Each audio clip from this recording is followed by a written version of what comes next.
From the time I was a little girl, I loved the University of Tennessee. It was my dad's alma mater, it was my aunt's alma mater. So growing up, Saturdays in the fall, we just always watched Tennessee football, and the love for that just started there.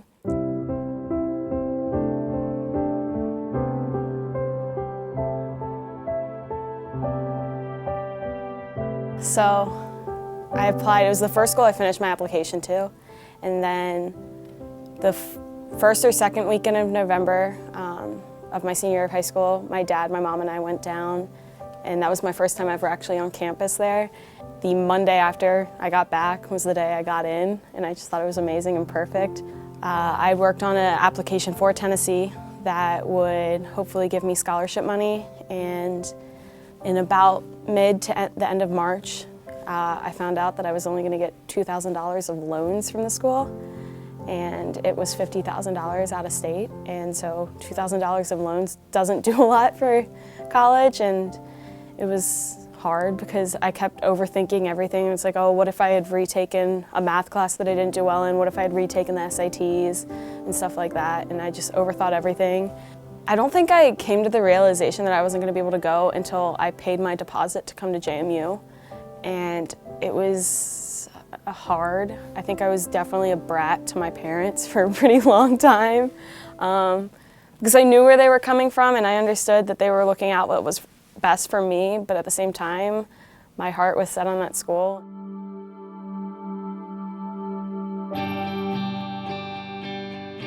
The first few weeks were not fun. I was homesick a lot too, which didn't help, but then not necessarily not being at Tennessee, that probably wasn't the reason I was miserable. It was more of just the huge adjustment to being away from home. But on top of that, I kept having this thought of like, well, how would my life be different if I wasn't here? How would it be different if I was in Knoxville or something like that? Because to me, for the entire first semester at JMU, I was thinking about just how disappointed I was not being at Tennessee and how my life would have been. In that point, I thought it would be better if I was there.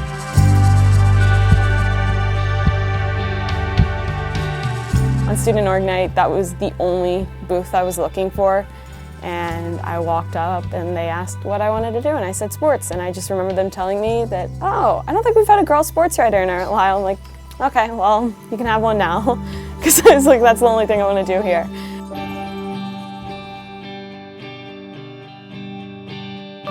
If you experience something that was hard or knocked you down, you just need to get up and brush it off. It's going to take some time to accept what you're going through, but there's always going to be something better for you coming. It may not seem like it at the time, because when I didn't get to go to Tennessee, I thought it was the end of the world.